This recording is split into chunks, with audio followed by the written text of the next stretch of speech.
Oh man, my core, my core is so weak. It's ridiculous. For years I've been doing my SBDs, my compound lifts, and my bodybuilding approach apart. But one thing I've neglected due to lack of enjoyment and ignorance is the core. I mean, it's making sense to me. For example, my squat has always been my kryptonite. But I blamed it on weak legs, bad joints, bad technique, you name it. But that's not it, is it? It's the core. It's always been the core, man. I've talked about this many times to new beginners, clients, friends that wanted advice but really didn't implement this for myself. Why is that? As I said, my first thought about this, why not the core? Because it's boring as hell. But as I progress and develops as a lifter and especially as a strength athlete, I've come to learn that the boring part, like the core itself, is usually one of the most important ones. Same goes for mobility. Same with that, man. Mobility has always been a restriction for me, but guess what? Since I've been focusing a little more, just a little more, on mobility, it's benefited me in my strength and efficiency in my lifts. Don't get me wrong, I still got a long way to go when it comes to mobility as well, but I've seen the results and I know the importance of it. But simply I've been neglecting it.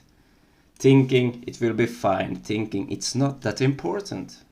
I do believe you can come a long way without training either mobility or core in this manner, but to be honest, it plays a huge role. Huge role, especially if you care about strength and stability in your training and your everyday life. But going back to the core, I've been thinking, why is it that my squat is so weak when you compare it to, let's say, my deadlift, my leg press, which is quite dominant?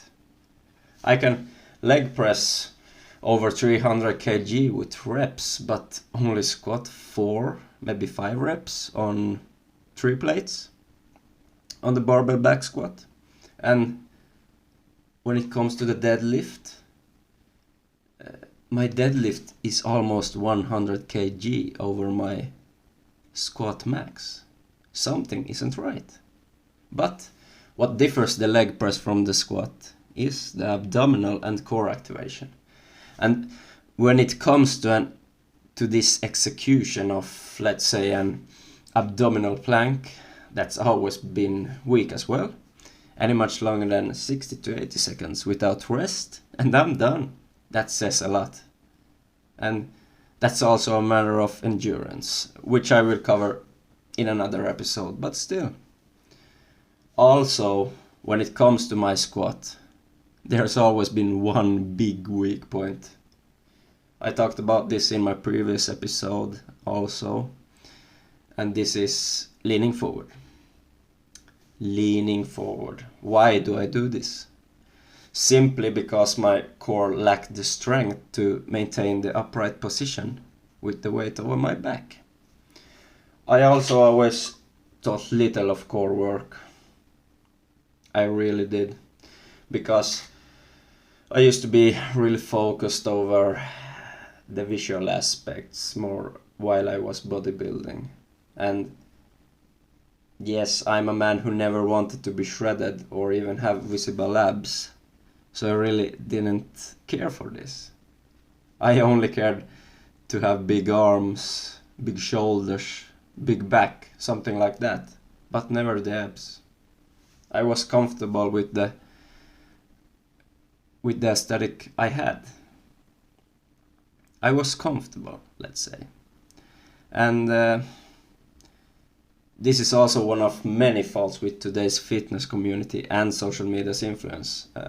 Many think only of how they want to look and be in relation to some models or bodybuilders out there, especially these idols and figures on social media. they tend to forget also about common health and especially the functionality with increasing muscle mass and strength.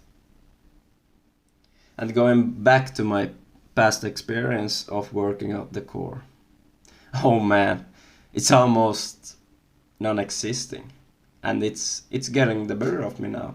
I can finally see it. Yeah.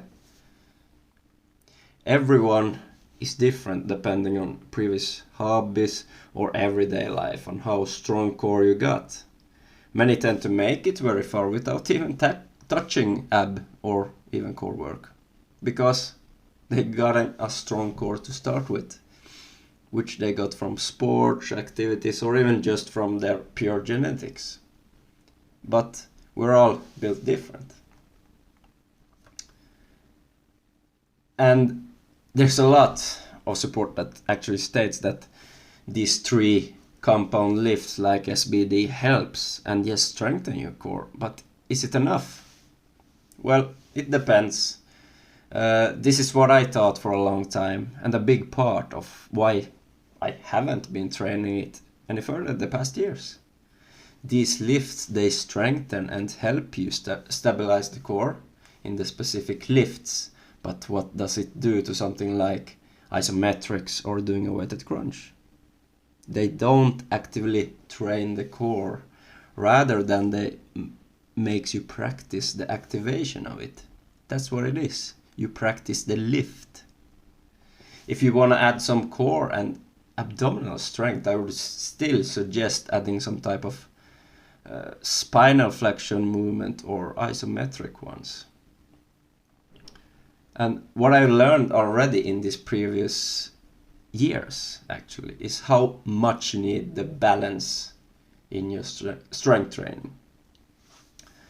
And if you know me, I've been praising this high rep approach a lot to build up endurance and the endurance strength and whatnot. But when it comes to abs, especially high resistance training, adding the weight to these exercises, like weighted decline crunches, bent presses, windmills that you saw me doing earlier in the video, really valuable.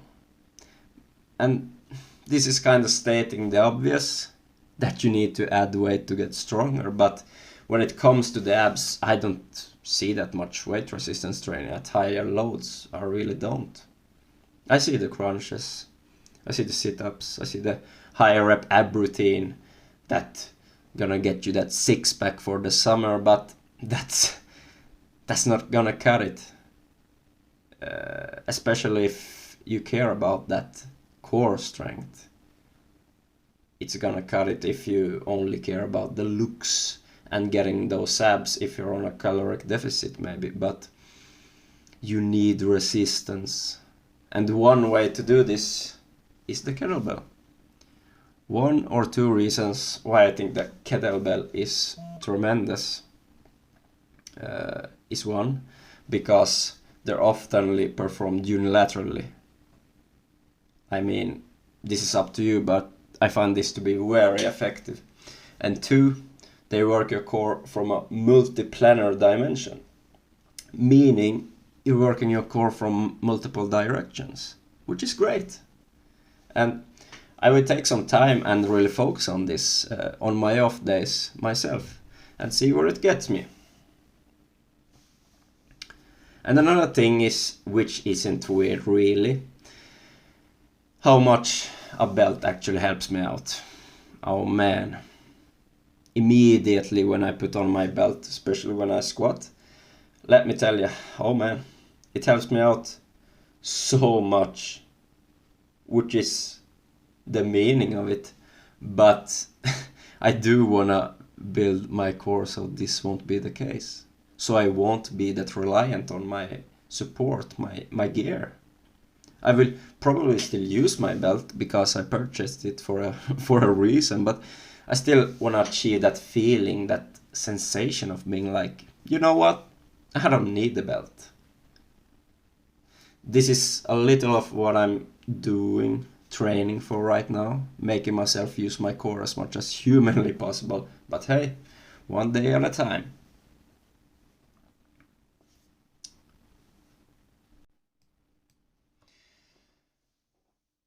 I got a lot of more thoughts about this, but I think I will continue in another episode.